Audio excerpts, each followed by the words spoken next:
Ooh, that intro. Woo. Caught me off guard. I was so excited. I was looking at it. What's up, guys? Welcome to another episode of the Fins Faithful podcast. I hope everybody had a great weekend. Thanks for joining us on this Monday evening. I know some of you are out training camp on Saturday. So was I. Dolphins had practice today. They were off on Sunday, and tomorrow the pads come on. As always, we're live with you guys on YouTube. So make sure you guys hit that thumbs up, that like button, that subscribe. Help supporting the channel. We appreciate all the positive comments. We've got so many positive things on the new logo and the new content, the fresh look. We appreciate the continued support. So keep on, and please flood the chats tonight, especially tonight, and the video comment section. I love reading them after the show. I try to answer to everybody. So thank you guys for coming in. Shout out to the dive bars already in here and 99. But all the training camp stuff we're going to put on hold right now, Jason, because we have, when I say a special guest, I mean a special guest. When I found out we were getting him on, I couldn't be more excited. The 12-year-old me thought I'd never be doing this. But tonight we have Miami Dolphin legend. He is the all-time leader in receptions. He's the touchdown king.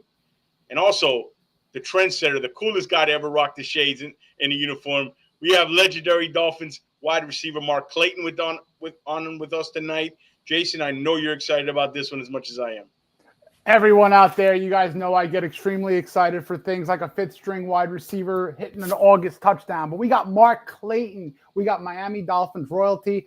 Enough is enough. Let's bring him up. You don't want to hear me. You want to hear Mark Clayton. Let's bring up the legend. Let's do it.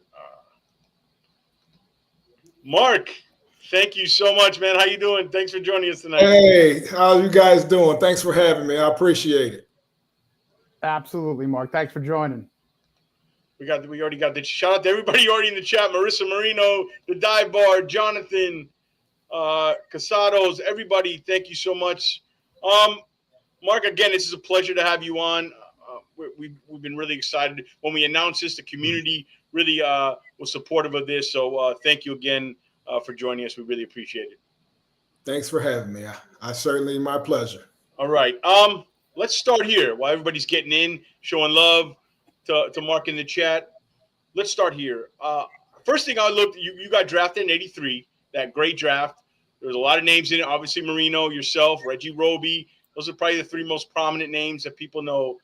But I looked and said, you got drafted in the 8th round. There's not even 8. And that's back when there was 12 rounds. First of all, how the heck did you fall that far? And kind of what, coming out of Louisville, right? Where were you expecting to go in that draft? How was that process? Well, I certainly wasn't expected to be drafted in the 8th round, considering that the year that I had, my senior year in Louisville, because if you look back, I give people this nugget right here all the time, and they're not aware. Out of all the wide receivers in Division I football in my class in '82 right there, only 3 wide receivers had caught 4,000 yards. I was one of them. Henry Ellert was another one, and this other kid out of UNLV, he was an underclassman. But there's only 3 wide receivers that caught 4,000 yards in 1982. But hey, I guess it wasn't meant for me to go higher than the 8th round since I didn't. God knew where I needed to be and at the right time, and I fell right into place, right into the Dolphins' hands. And as I played throughout my career, I noticed that not just the Dolphins, but other teams throughout the league, they will find their nuggets in their later round draft choices. They will get their first round pick, will be a good pick, of course. But from then on, teams will find those nuggets like from the 5th round and later on. So, everything worked out the way it was supposed to be. And, and also another thing that, might have been, didn't help my cause.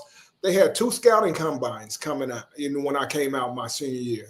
They had one in Detroit, and then they had the other one in Tampa. But I only got invited to the one in Tampa, and I didn't run the fastest 40 that I could have ran, so that might have hurt my chances. But I did have the fastest shuttle times there in that combine.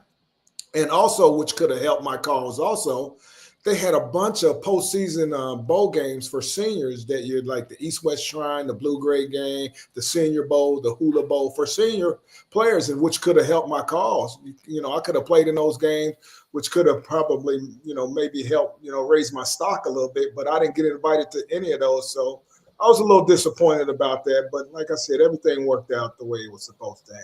Yeah. Did you know the Dolphins were interested in you at the time? Were they one of the teams that showed interest? And how did you find out? Did Shula call you, or they're scouting? How did it work?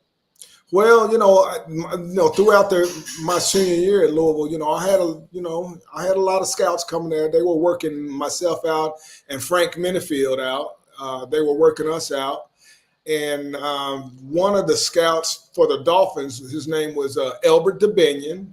And they came there and they worked me out a couple times, along with the Steelers and quite a few other teams come there to work me out a couple times as well. And Elbert DeBinion kept saying, we're going to get you. We're going to get you. I said, yeah, right. Okay. You talking like all the other scouts too. They're saying that they're going to get me also. I don't really care who gets me as long as somebody gets me. That's what I was thinking to myself. Mm-hmm. But on that draft day, it really wasn't as big as it is now. It's humongous now, as everybody well knows that the draft is just a big spectacle now. It was really small back then. I think they only really had the first round on TV back then. But I stayed at home, and after I saw that I didn't get drafted in the first round, I went to the park and hang out with some of my buddies. So we stayed there till the sun went down, and the draft was still going on, of course. And then when I was coming home to take me a shower, because I was going to go out to the club that night, right? And so when I was there, the phone rang. And so I answered the phone, and the first person I spoke to there in the Dolphin organization was Elbert DeBinion. He said, "What did I tell you? What did I tell you?" He said, "I told you we were going to get you. We got you. We got you. Just like I said, we drafted you in the 8th round right there." I said, "Wow, 8th round." I said, "That's cool." So then he said, "Here, someone wants to talk to you," right? So then he puts Coach Shula on the phone. Ooh. And then Coach Shula, the first thing he says, "Hey, where the hell you been? We've been trying to call. Been trying to reach you ever since we drafted you. We were thinking about throwing you back in the draft." I said, "No, Coach. It doesn't work like that. You can't throw me back in the draft. Once you drafted me, I'm yours. So you're stuck with me now." So he said, "Well, we're just happy to have you," and blah, blah, blah. So he said, "We're going to bring you down soon within the next couple of days for the mini camp. And I'm looking forward to meeting you then." That's a great story. And going back to that draft, you obviously at the time when you were drafted, you're like, all right, things are happening for a reason. I got Dan Marino as my quarterback right now. And what did you know about Dan going from college days, and how was your excitement level knowing that was going to be a duo? I knew a lot about Danny, because my junior and senior year at Louisville, we played Pitt 2 years in a row. So I was very familiar with who Danny was. And, I was telling some of my teammates, right before we was going to play them and whatever, some of my friends that play on defense, I was saying, if I had a quarterback like that here, I would be an All-American. So then I said, but that's all right. I'm going to make do with what we got. So I just stood down there and I just watched him my senior year just throw pat and go before the games. And I was like, wow, this guy's got an arm. This guy is good. I wish I had him on my team throwing it to me. And so long story short, so after the draft, the same guys that I was talking to about if I had a guy like that throwing to me, I'd be an All-American. They come to me, they say, "Well, you got your chance. He's going to be throwing to you. Now let's go see what you got right there." So like I said, I was very excited about going to the Dolphins with Danny being the quarterback. And when I got down there in the minicamp, we were on the same string, same depth on the depth chart. We were right there together. So we got to build chemistry from kind of like day one. Yeah, that's what I was gonna ask. You guys, when you got in there right out, you and Danny hit it off day one. You knew it. Okay. That's right, because we were on this at the same level on the depth chart right there, the fifth string or whatever it was. But Right. but he was my quarterback, so we started out from day one. He was throwing me passes right there, and he beat me up the depth chart, but still I beat him on the field because I was playing before he started playing, because David Woodley and Jimmy Cephalo. Not David Woodley. David Woodley was the quarterback opening day as a rookie, but I started playing because Jimmy Cephalo and Tommy Vigorito both went down with ACL tears in the game. So I had all the punts. I was returning the punts then, though they were all mine, and I was coming in on third down. And Danny and Duper were still riding the bench, and I was coming in playing. So I made it to the field before them, but they made it to the starting lineup before me. But it didn't take long. So obviously, it's great to know that you're going in with Dan Marino, but you got a call from the Don himself, Don Shula. What were your first impressions getting coached by the legend, and what were your initial stories as a rookie with Shula? Well, I was so elated about going to the Dolphins because people don't know that I grew up in Indianapolis, Indiana, where there was no football team. The coach wasn't there yet. They still were in Baltimore at that time. So the closest NFL teams to me were Cincinnati, Cleveland, and Chicago when I was growing up. But I grew up as a Miami Dolphin fan in Indianapolis. And then, like I said, to be drafted by the Dolphins was just mind-boggling to me. But when I got the chance to meet my childhood idol and hero, Mr. Paul Warfield, it was just, that was icing on the cake because I got a chance to meet him and I got a chance to tell him that, how much he impacted my life growing up as a kid playing football in the middle of the street on 32nd and Broadway in Indianapolis. And I was going out for passes saying, "Throw it to me. I'm Paul Warfield." And to meet this man, I was starstruck, to say the least. Yeah, it seemed like everything lined up for you. It did. So you talked about Shula. I just kind of have a question. We'll get into the guys. Don't worry, we're going to get into the current team here soon in a bit. But like Shula was the ultimate disciplinarian, leader of men. You have now the new way, like we have right now, the complete polar opposite in Coach McDaniel. Is it just now? Does this work, you think, this new player empowerment, or do you think times have changed since you played?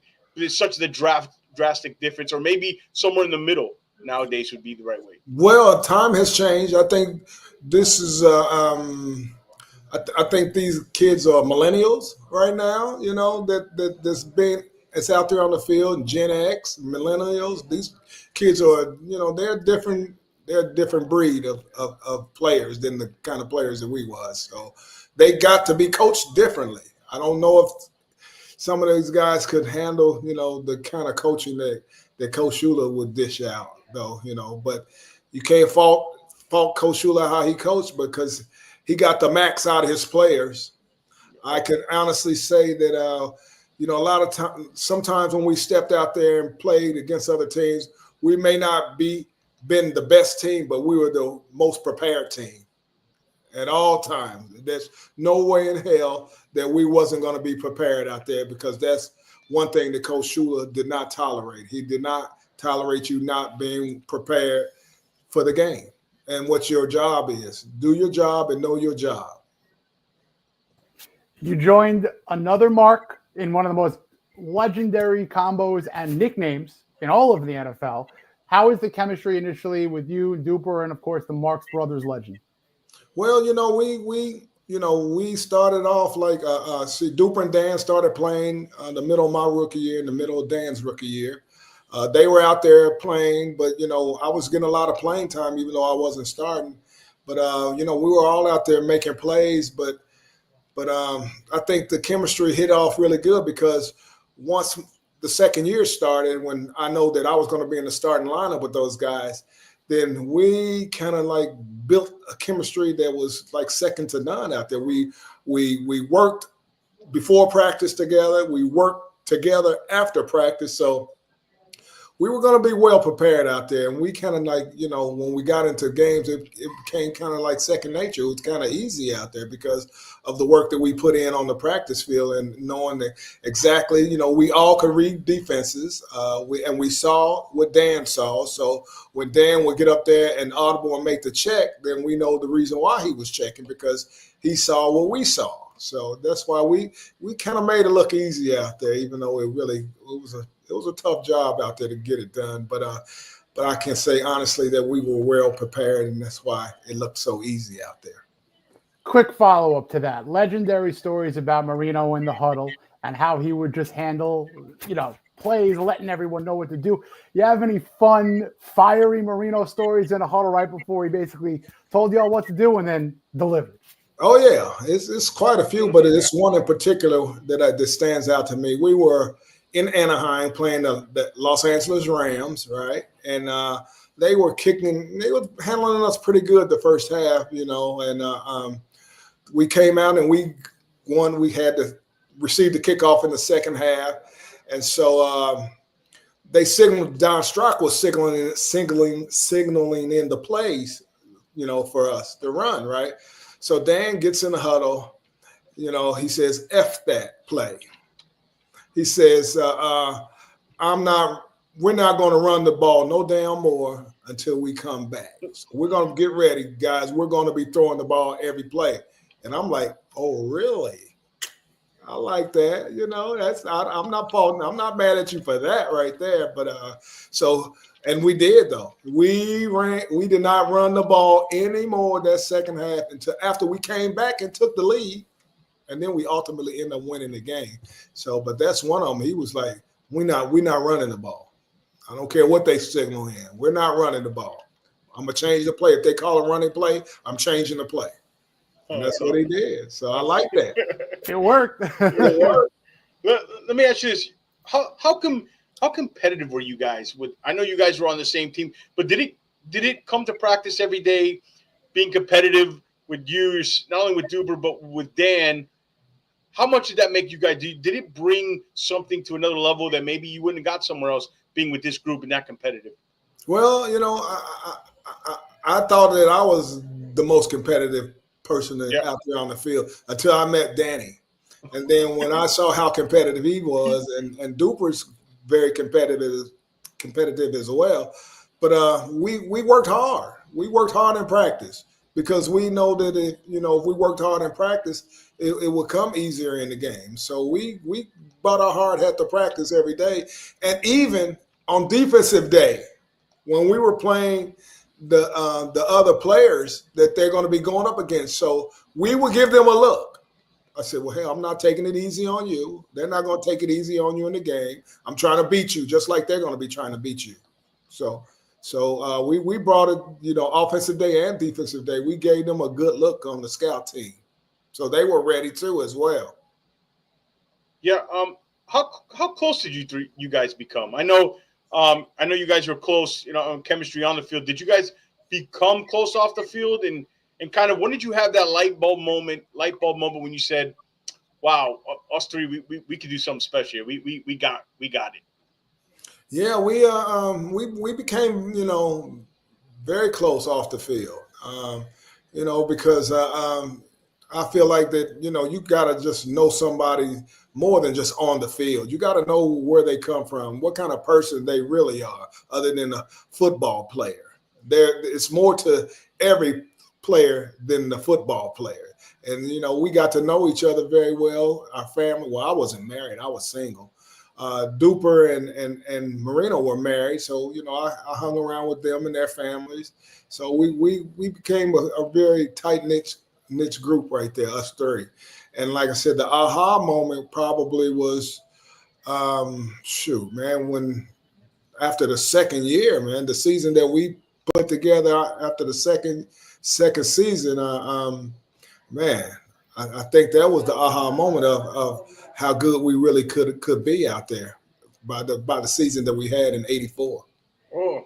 And that segues beautifully into the next question. I mean, you put up such a fantastic year. Obviously, everyone knows what Danny did. I love calling him Danny. I love when people call him Danny. It's the greatest thing ever. But You had 18 touchdowns, which was astronomical at the time, probably the equivalent of like 29 these days. So what was that year like from start to finish, Super Bowl run, and just take us through that year and experience? Didn't end the right way, but what was that whole year like for you? Wow, it was an unbelievable season for us, all three of us, right? But I had a slow start to that season because everybody was doubling duper, was doubling duper. So they was not really giving me the respect that they ultimately start giving me once I start catching a lot of touchdowns on them. So they saw that they couldn't just not like leave me man to man on the other side. But that season right there was just I just really just can't really describe that kind of season there was because I'm thinking that wow. This is Danny and I's second season in the NFL, and we're doing it like this right here. Wow. And I felt like that even though we didn't get the outcome that we were hoping for after a season like that, I felt like that I was going to play in a few more Super Bowls and ultimately win the big one. But that just goes to show you how hard it is out there to really accomplish that feat and actually really to get to that game because, I got close there that in 85, played in the AFC Championship game. We lost to New England. And then it was just so disappointing for me, not to really play in more than one Super Bowl and actually to wear that crown. If I have to say that if anything was a downfall in my career, I would have to just put it on that. But it's a team sport, and it just wasn't meant to be. There's a lot of moments that this franchise has had collectively through the years, even outside of championships. And one of the greatest games in the lore of you guys, you, Duber, Marino, was that 85 Bears game where you guys beat them and preserved the 72 perfection season. Could you take us back to that night, Shula bringing everyone out? What was that atmosphere like, and what was it like taking down the 85 Bears? Well, it started way before that night of that game, that Monday night. It started like probably the week before after that game, whoever we played. And then when we came back, when we got to practice that following week, it started from that practice on. And it's funny that you said it because I was just looking at that 30 for 30 with my son in there on the 85 Bears. So he said, you're going to miss it when they show you how you all got them that night. I said, I already know what happened. I'm not missing anything. But like I said, it started that week of practice before. You had a lot of the guys from the 72 team just showing up. I had never seen them over at practice before. But they were coming over to practice every day. They came, different guys came over to practice and to watch us practice. But and on game day, they were there early, and they were on the sideline as we went through pregame and everything. They were right there, so they wanted us to win their games. They wanted to win that game as bad as we wanted to win that game. Very good game. That was like besides the Super Bowl. I think that's the second best game I think I've ever played in my career, 11-year career. And the Orange Bowl was rocking.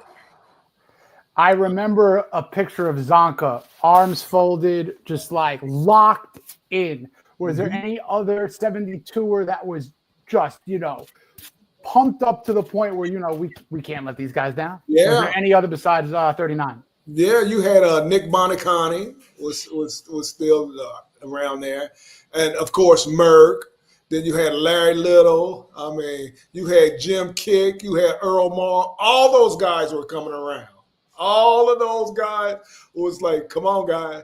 I know we can do it. We got this." And it was just such a great feeling just to see those guys there rooting us on, wanting us to preserve their legacy about being the only undefeated team around. And also to this day, Richard Dent is a good friend of mine, and Otis Wilson is a good friend of mine.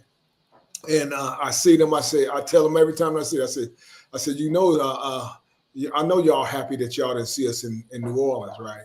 Because you know that y'all wouldn't have won that game, right?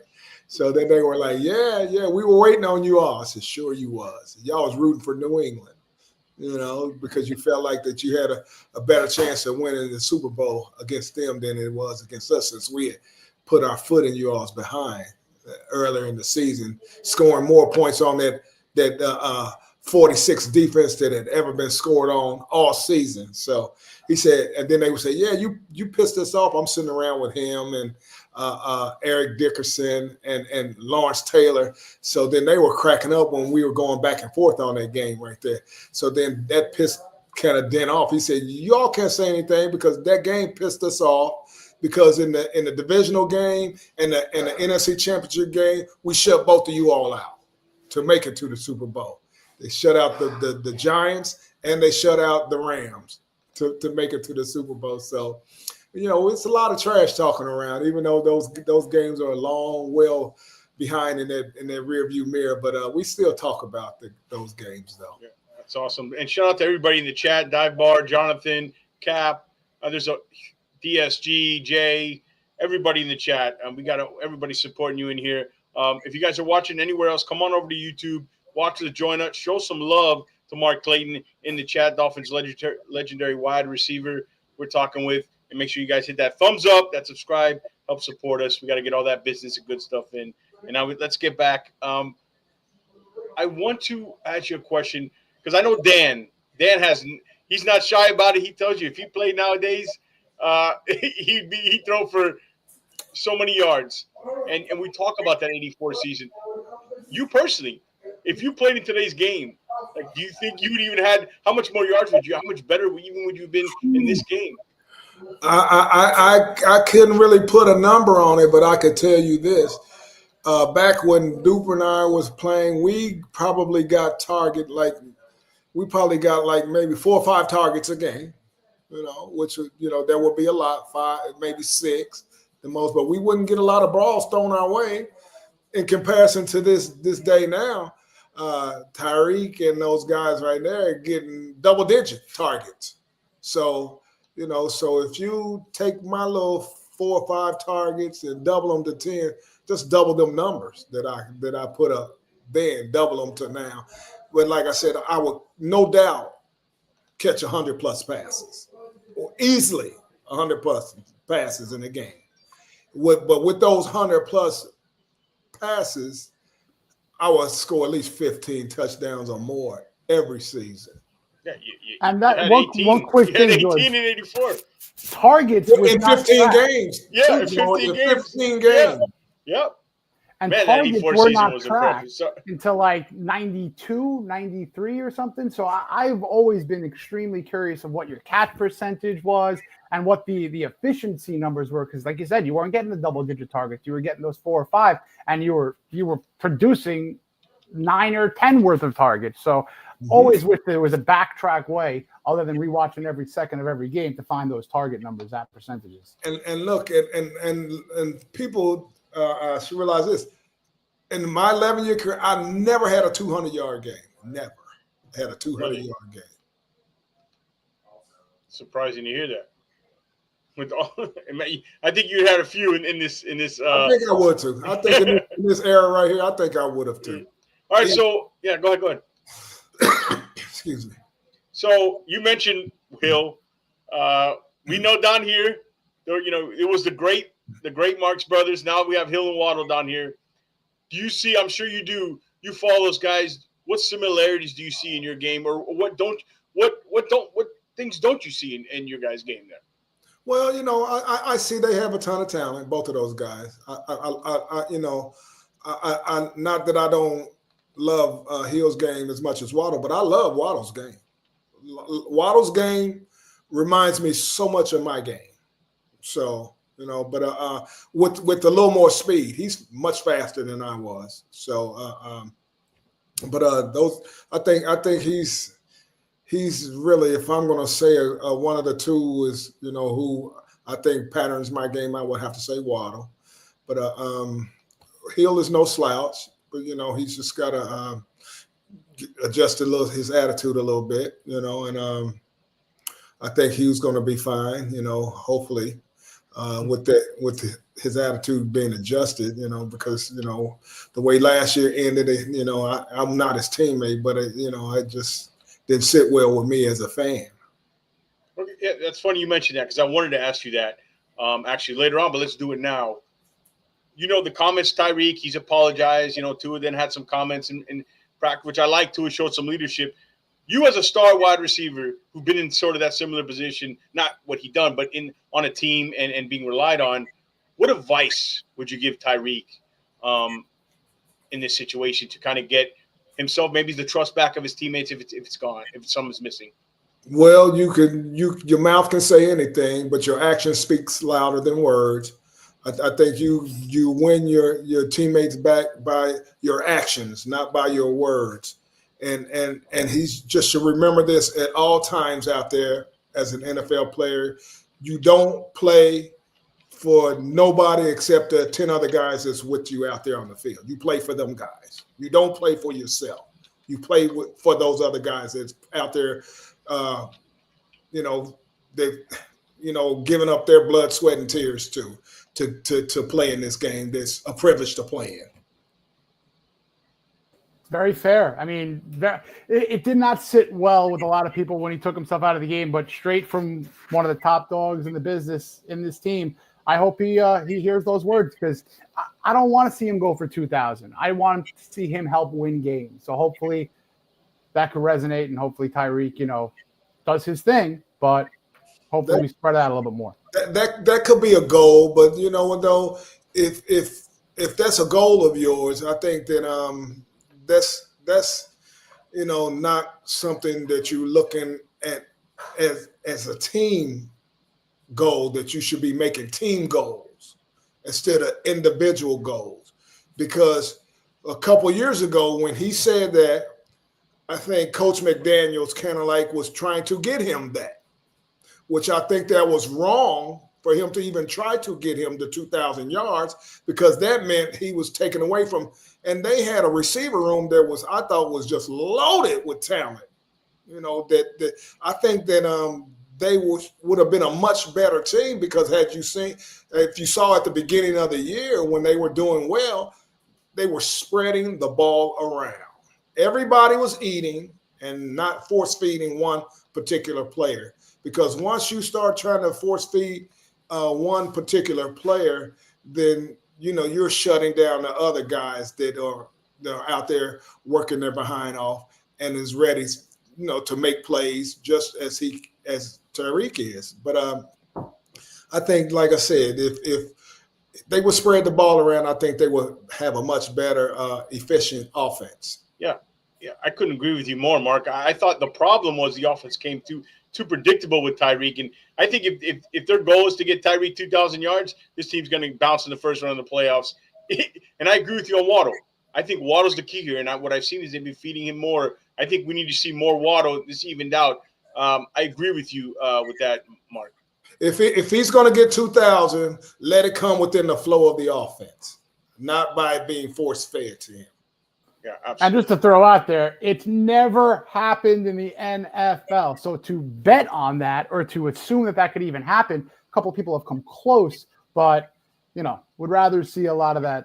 Well, they those players that come close, they were on losing teams. True. It's like time stats too. It's like a guy who can score 25 points on a bad NBA team.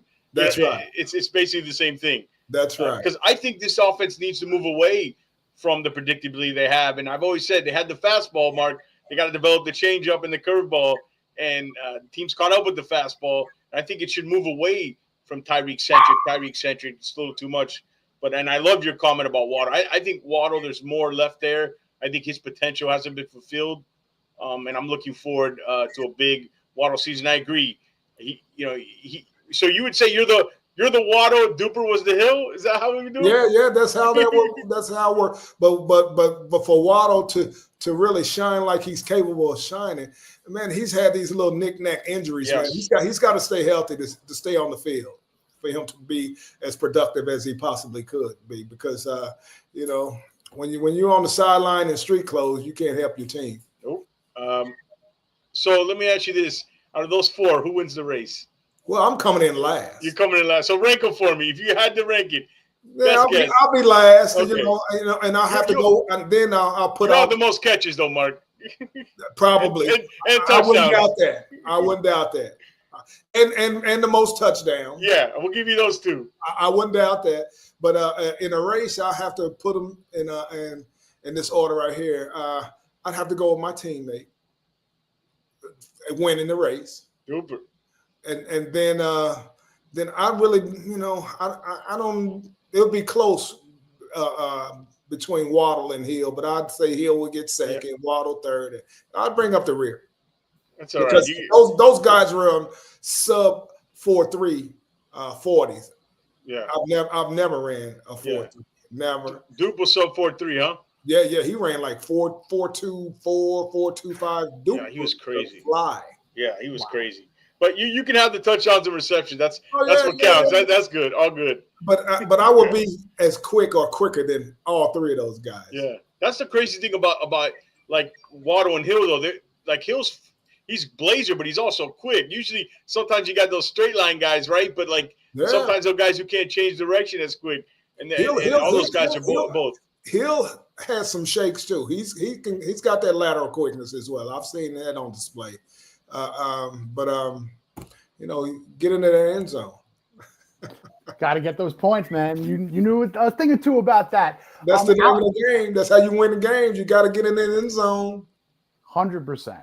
Outside of the receivers, this 2025 team, whether it be the running backs, I know George will talk quarterback specific, but are there any other players, whether it be defensively, other positions on offense, on the line, that you're looking forward to watching? What's your overall assessment of this year's team?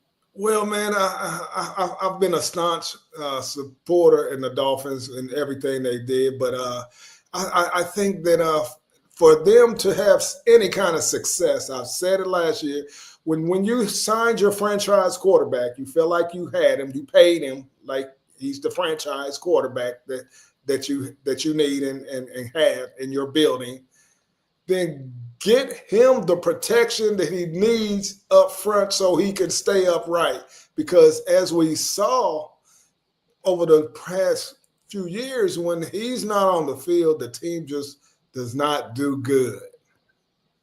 And you can't go anywhere without, a top-notch quarterback.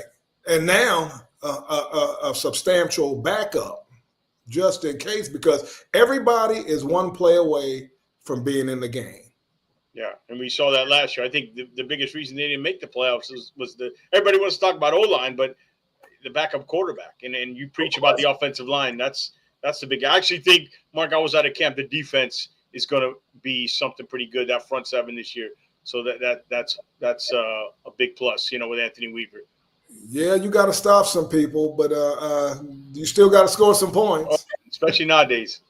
So you mentioned the quarterback, Tua Tagovailoa. We love Dan, but how much fun would it also been to play with a guy like Tua, whose accuracy is next level? You've watched Tua. Could you imagine yourself in offense with Tua, even though you play with the great Dan Marino, but this kind of new style of offense is kind of quick hit, kind of would fit you perfectly, getting separation off the line of scrimmage. I'm scared to think with the numbers you could have had. It would have been fun to play with Tua, I think, but me, by being in that, I call it this is a comparison I had. Okay. This is the West Coast offense that he's playing. And that's a walk it up the court kind of basketball. Point guard. Walk it up the court. We were like the LA Lakers. We were fast break, with Danny out there. And then, we make the big plays. We wasn't out there on the field long. My teammate, Hugh Green, used to always say, he said, man, that's why we couldn't win. Y'all scored too damn fast.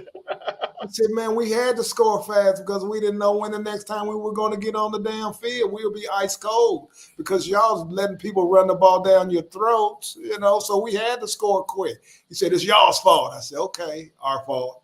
Okay, when we score 45 points and lose 45-51, whose fault is that?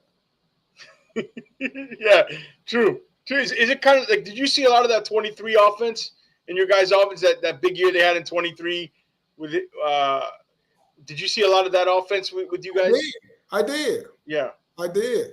But like I said, that style of play, I think that would have been. I could have made the adjustment and really and done pretty well in that offense as well. But boy, when you used to get putting that ball in the air and Danny is just launching it 40, 50, 60 yards down the field. That That's the difference. Big strike game, man. It's nothing like that. Yeah, nobody could drive the ball like that. The fans love that too. Yeah. We're gonna transition to a topic that is an extremely important topic for you, I know, for all of us Dolphin fans who absolutely love when players get what they deserve, and you, sir, absolutely deserve to have your name in and that bust in Canton, Ohio. Now, I pulled some stats, and we spoke about this. There's 4 or 5 receivers that are already in the Hall. Harold Michael, Cliff Branch, John Stallworth, Drew Pearson, Lynn Swan. Your numbers, more touchdowns than all of them. You got more receptions than most of them. And your per game and per statistics are comparable with many, many others. I'd like you to take the floor right now and give the case for Clayton. Well, first of all, I'd like to say this. It's not something that I don't feel like I deserve. I feel like I deserve that accolade based on the fact that when you see other guys that are in there that have comparable numbers to my own, and mine's some cases, as you stated, my numbers are better. I just don't understand how they can pick and choose which guys they put in and who don't. I for the life of me, I don't understand that. They should just really kind of have some kind of criteria of what it takes to be a Hall of Famer, and then they would take all the biases out. With the sports writers, they got a very tough job of picking guys because, this is the best of the best that we're talking about. And I feel like that if they had some kind of criteria, then people would know exactly what it takes to be a Hall of Famer. But, and if it's, one way, like I said, I can only see that happening is if they just go about the numbers, because numbers don't lie, people do. If they don't make it about the numbers, then don't keep stats. So that's why I feel like that I feel like I deserve that, based on the fact that the career that I had. And when I played out there, and I'm looking at guys' numbers in my era that I played against, so not those guys that played way before I did, or because see now they making it so now with the numbers that the receivers really have in my era are going to be dwarfed by the numbers of the receivers that are playing in this era right here, because of the change in the difference of the game style that's being played out there. They're putting the ball up in the air way more than we did, but they need to make some kind of amends on how it should be equally fair for everybody across the board to get their just deserves and to smell their flowers while they're alive, because they're very good for giving people their flowers when they're dead and gone and they can't smell them. That's really poignant and well said, Mark. And, you brought up, a couple of weeks ago when we were chatting, the quarterbacks that are currently in the Hall of Fame, the vast majority of them, and I'll allow you to elaborate, there's a commonality in many of them except Dan Marino. Could you shine some light on that? Yeah, Danny was a great quarterback. I can't take that away from him. Played with him for 10 years, man. Came in the league with him. Hell of a person. But Danny is the only quarterback in the Pro Football Hall of Fame that doesn't have somebody that he has thrown to in the Hall of Fame with him, whether it be a running back, whether it be a tight end, receiver, but he has none. All the rest of them have somebody that they've thrown the ball to. And like I said, Danny was a great quarterback, but somebody had to catch those balls. And I think that I've been penalized, and myself and Duper's been penalized for playing with Dan. But they don't penalize the other receivers that play with great quarterbacks too. They kind of I think they're sliding our play, what we brought to the table. And I think that if they didn't do any of the other receivers like that, then they shouldn't be doing us like that for playing with a great quarterback as well. Yeah, all great receivers play with great quarterbacks and vice versa. I couldn't agree with you more. You just definitely deserve to be in there.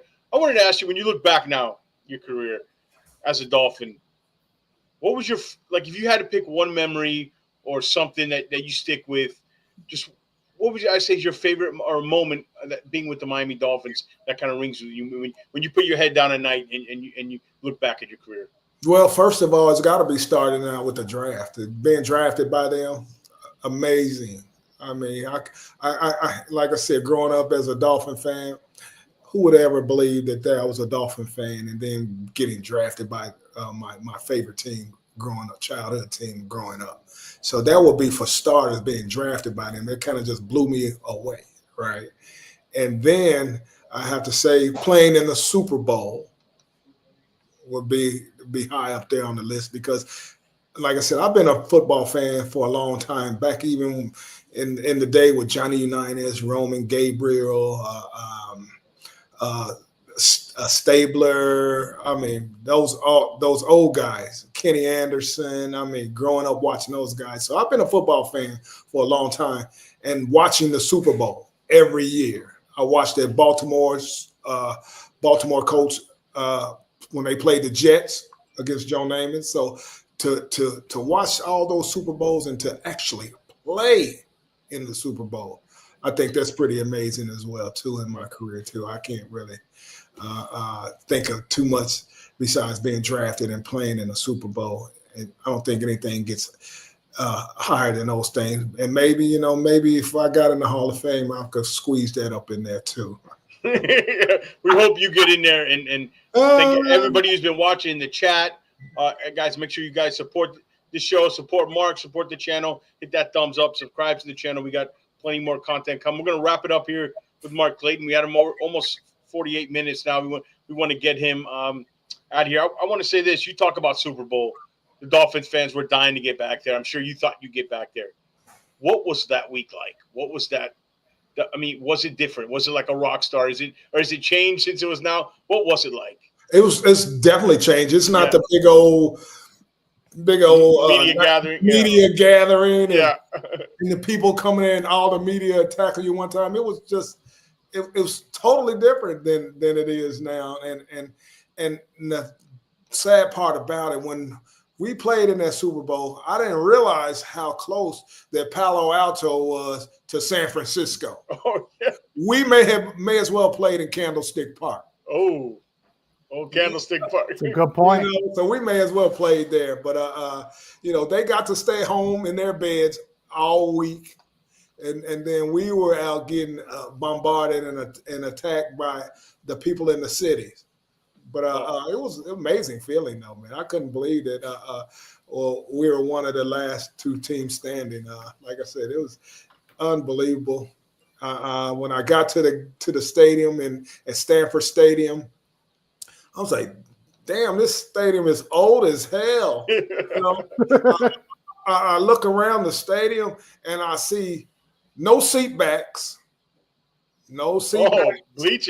Bleachers. And every seat had a cushion on it because they were wooden bleachers and they didn't want nobody getting splinters in their behinds. Wow. So they put a seat cushion on every seat that in that stadium. I was like, wow, this stadium is dilapidated. I have a fun last real question here. Back when you were playing, there was one more team in the AFC. So you had the Colts. Was there any team that you just had that hatred, that rivalry? What was the one AFC East team that you were like, well, these dudes? I didn't like anybody in the AFC. We still don't. Nothing's changed. I didn't like Buffalo. I didn't like New England. I didn't like the Jets. I didn't like the Colts because the Colts were in the AFC East. when I first got down there. I was happy when they left Baltimore because my rookie year we played in the Memorial Stadium in Baltimore. And that stadium was old as hell, too. I see why they jetted out of there to go to Indianapolis. But I was happy they went to Indianapolis because I said, whoa, I get a free trip home every year to see my people. All right, well, Mark, we've kept you over the time we were going to have you. Hey, man, I got all the time in the world. Oh, anything else you want to get off your chest, Mark, while we're here? The floor is yours, brother. The floor is yours. No, man, I think we've covered a lot right here. All right, listen, I can tell you as a Dolphin fan, it's an honor to have you on. I know that I speak for Jason, everybody in the chat who's supporting you. We hope you get in the Hall of Fame. We'll do here on the Fins Faithful everything we can to support you on that, Mark. Hopefully we have you on again sometime during the season and check out what's going on with the season. We really enjoyed your time. Thank you so much, guys. We'll be back Wednesday, me and Jason. We'll wrap you up on training camp. Pat's come on tomorrow. We'll be back Wednesday night. We'll have some guests, and we'll take care of the on-football stuff. So stick with us, guys. I hope you guys like the new content, the new look. We're all in, like we said, and we're trying to bring you guys the best stuff. So I appreciate you guys joining. For Mark, for Jason, for myself, guys, fins up. Thank you, Mark. Fins up, everybody. Yes, we are out.